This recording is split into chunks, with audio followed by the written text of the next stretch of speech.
Shalom Aleichem mes chers amis. Écoutez cette histoire extraordinaire. Nous sommes dans la parachate Nasso avec la Chassidoute. Écoutez cette histoire extraordinaire, mais avant cette histoire, un texte que vous connaissez par cœur et qui est marqué dans la Torah, qui est la bénédiction en vérité des Kohanim.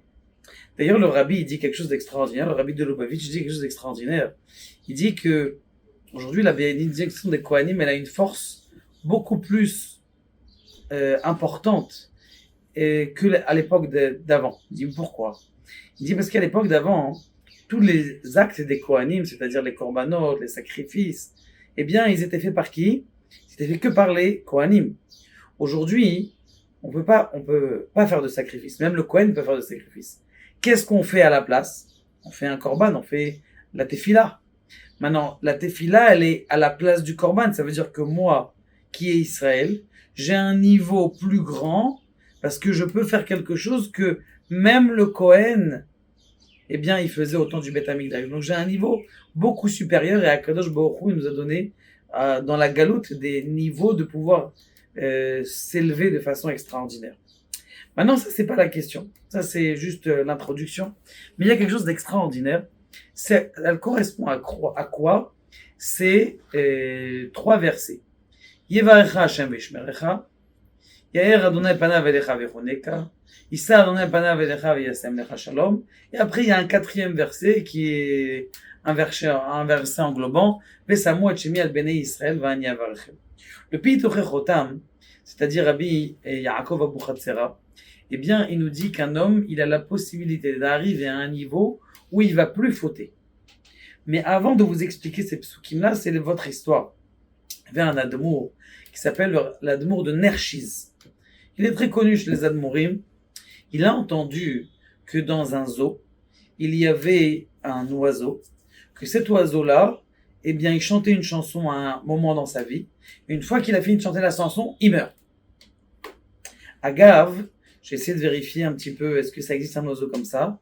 Et ils disent qu'il y a, oui, comment on appelle ça, une éloge sur le cygne, qu'à un moment dans sa vie, il chante une chanson et il meurt à la fin.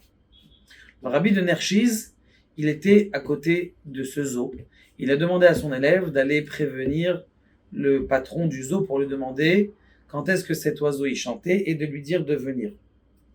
Un bon moment, il est appelé tout de suite le rabbi de Nershiz. On lui dit, voilà, l'oiseau, il commence à chanter. Donc il va mourir. Le rabbi, il vient tout de suite au zoo et il écoute la chanson de cet oiseau-là et il écoute une chanson vraiment extraordinaire. On chantait que c'était pas une chanson d'un petit oiseau, c'était quelque chose de très beau. Et il reste là-bas pendant des longues heures, maman, c'était 7-8 heures de chanson et lui, il chantait. Au bout de ces 8 heures de chant, l'oiseau, il tremble, boum, il tombe, il meurt. Le Admour, il était à l'envers. Ce qui s'est passé, c'est que le lendemain, il fait Shacharit. Et en plein milieu de Shacharit, on voit que le Rav, il monte dans des niveaux et des niveaux et des niveaux, jusqu'à qu'il arrive à un niveau, et boum, il tombe par terre. Comme l'oiseau d'hier. Bien sûr, ils appellent le professeur. Le professeur, il arrive, il dit, écoutez, il reste que quelques heures pour le Rav. Il est comment on appelle ça, il a des problèmes et au rein et au poumon, il n'arrive pas de respirer. Tout ça, je lui donne que quelques heures. Bon, la famille est triste, mais Baruch Hashem, 2-3 heures après, le Rav il se remet, il recommence à marcher comme si de rien n'était. Des années après, il est dans une autre ville et le professeur, il voit qu'il y a un grand Rav qui reçoit des brachot. Ce professeur n'était pas juif et il voit qu'il y a une queue, il rentre dans la queue et il pose la question, c'est qui ce Rav-là? Et il va pour prendre aussi une bénédiction. Comme si, il va, il rentre, et le Admour, il le reconnaît. Il dit, monsieur le professeur, est-ce que vous vous rappelez de moi? Il essaye de chercher, il dit, je me rappelle. Il dit, vous savez, il y a quelques temps, il y a quelques années de ça, vous avez dit que j'allais mourir dans les 2 prochaines heures, et me voilà. Le type, il a entendu ça, il s'est rappelé, il est tombé lui aussi dans les pommes. Bon, Baruch Hashem, il se réveille, et ce qui se passe, c'est qu'en un coup, eh bien, comment on appelle ça, lui dit, mais qu'est-ce qui vous est arrivé? Comment c'est possible? Pour moi, je pensais que, ça y est, vous aviez vous allez mourir. Je lui dis, écoutez, et il lui a raconté la veille, il était voir un oiseau, il a dit, c'est pas juste que, eh bien, il n'y a que des oiseaux qui arrivent à des niveaux si élevés, et que moi aussi je voulais arriver à ça. Je suis arrivé au ciel, et que vous aviez raison, je suis mort. Je suis arrivé dans le ciel, j'ai dit à Kadosh Baruch Hu, c'est qu'un oiseau qui doit mourir. Mais un juif, il peut vivre. Il peut arriver à des niveaux. Il m'a dit, si c'est comme ça, eh bien, je te ramène sur terre. Akadosh Baruch Hu, il m'a fait revivre. Vous aviez raison, je devais mourir. Il m'a fait revivre, et Baruch Hashem, j'ai voulu faire le même chant que cet oiseau-là, d'arriver jusqu'à la mort. Et je suis arrivé jusqu'à la mort, mais Akadosh Baruch Hu, il m'a remis sur terre. Le professeur, il a entendu ça, il a dit, les juifs, vous êtes trop, je vais me convertir. Il s'est converti.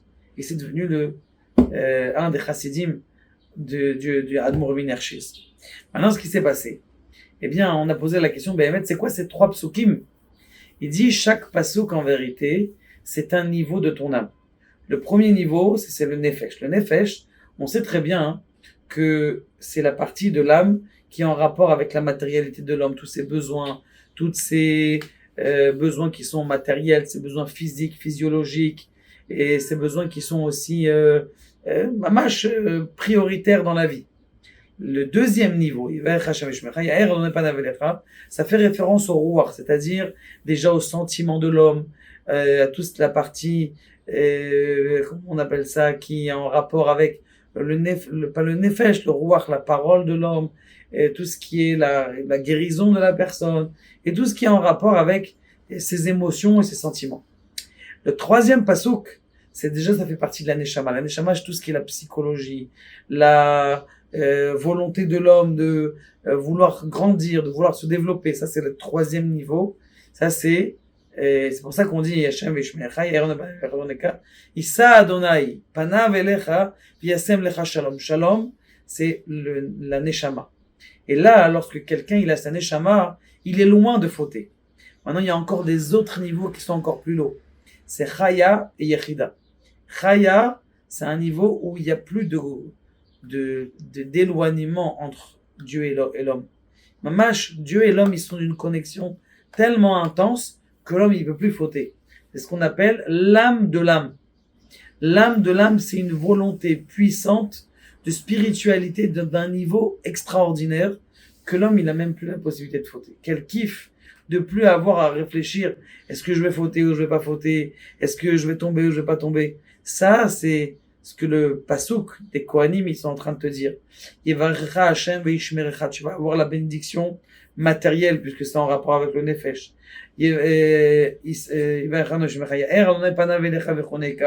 Tu vas avoir une plénitude émotionnelle. Et tu vas avoir une plénitude psychologique et intérieure. Et c'est là la connexion totale entre toi et Akadosh Baruch Hu, comme ce tzaddik là de Nerchiz qui est arrivé à des summums, il est mort sur scène, comme on dit ça, il est mort à des niveaux qui est extraordinaires, comme cet oiseau là qui meurt en chantant. Akadosh Baruch Hu nous aide à arriver à des niveaux extraordinaires et à attendre et à aspirer à une volonté puissante de se développer jour après jour.